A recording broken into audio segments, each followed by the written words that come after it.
Hello everyone, my name is Tyler Dawson, and today I will be going over the rise and fall of the German Empire. Now you may be asking, that's random, why on earth are we going to be talking about the rise and fall of the German Empire? Well, because the history of the rise and fall of the German Empire ultimately would help pave the way for the rise of the Third Reich, or the Nazis, and ultimately could also help pave the way for what we know as modern Germany. But to understand all that, we need to start at the beginning, back in 1700. So let's take a little journey and see what we got. Now, the ideal of a unified German state originates back in the early 1700s with Frederick the Great, the military general king of Prussia. Now, you're wondering, wait, I thought we were talking about Germany, not Prussia. What the hell is Prussia? A satellite state of Russia? No. Before Germany was Germany, the German kingdom went by a different name. It went by the Prussian Kingdom, or the Kingdom of Prussia. Because Germany wasn't Germany. It was split into three different camps. The Prussians being the dominant controller of the German people of the north, the Austrian Empire, who considered themselves the ruler of all the German people, but the controller of the southern Germans, and the German kingdom satellite states. These were different kingdoms, like the Kingdom of Hanover, which surprisingly was owned by the British for a long time. But all of these other kingdoms, like the Kingdom of Bohemia, the Kingdom of why am I blanking on the name? The Kingdom of Bavaria, and many other smaller German fiefdoms that were all around in the western half of what we know as Germany. Now, at this time, Frederick the Great wanted to push heavily forward towards a unified Germany, and the reason this was because he feared foreign intervention would ultimately destroy the German people, which he ultimately was proved right long after his death when Napoleon rose to power and kind of conquered all of Europe. Now, following the defeat of Napoleon in the 8th Coalition at the Battle of Waterloo, the German people of the Prussian Assembly sat together and said, we need to unify ourselves to protect ourselves from foreign intervention like we did with the French. And they were correct. So thus they became a long, arduous project starting in 1830 to try and unify all remaining German states of the north under one banner, the German banner. But they didn't know what to do with this. They don't know where to start. They weren't the most knowledgeable in this aspect. Thus enters one man. A man you will need to know for later, and his name was Otto von Bismarck, arguably the founding father of the German state that we know today. But the reason why he's so important is because this man was both the hero of the German people and the German government's guy they would throw under the bus if anything went wrong. Because he was an odd character, and his story is long and arduous, but I'll save that for another day. Ultimately, his job was to build an assembly and a constitution that allowed to bring in revenue for the German king in order to help build a state. Because there's a saying, while other states have an army, the Prussian army has a state. Meaning, the German way of life was completely built around its military. It was one of the most professional militaries in the world at the time.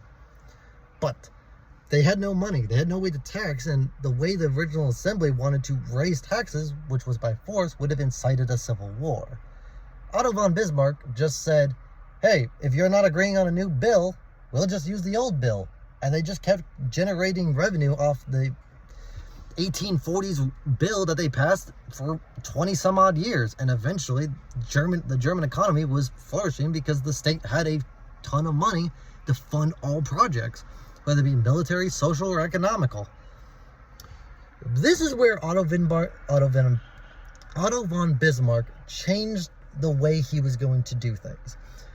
Because most of the other German states have now fallen under line with the North Germans, or the northern German part, which would have still been Prussia at this time. But there was a handful of complications. One, they didn't own a German ethnic province, which was owned by the Danish at the time, Schleswig and Holstein. So, Otto von Bismarck orchestrated a war between Denmark, Germany, and Austria, which again were the southern Germans, remember that, southern Germans, against Denmark. The war lasted only a handful of days, and Denmark conceded all territory to the Prussians and the Austrians. But there was a complication. The Austrians, since they helped in the war, they wanted a piece of the pie.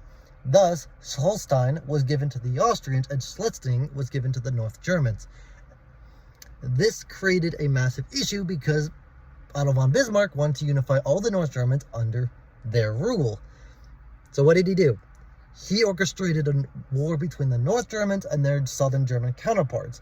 It took a lot of convincing, and I mean months and if not years of convincing the king that the Southern Germans were an insult and an affront to the North German way of life and their society and just their honor as German people.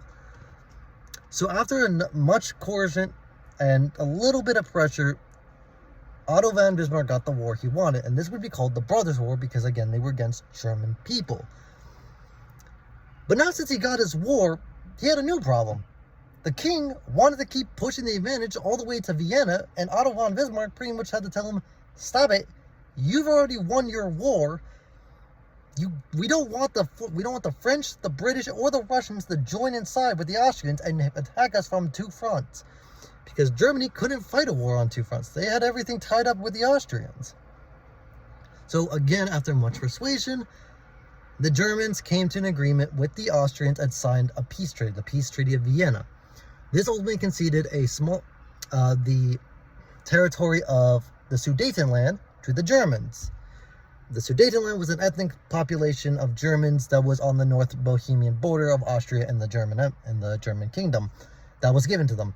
Italy helped out in the war as well, so they gave Vienna to the Italians because you can't have an Italy without Venice.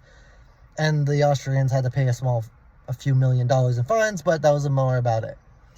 Now, with this victory, they are no longer called the Prussian King or the Kingdom of Prussia. They are now known as the North German Confederation. Most of the kingdoms have now joined the North German Confederation, and now the North German Confederation was a powerhouse. It was an economic and military powerhouse of the continent, but it still had one problem. It wasn't unified because of two things.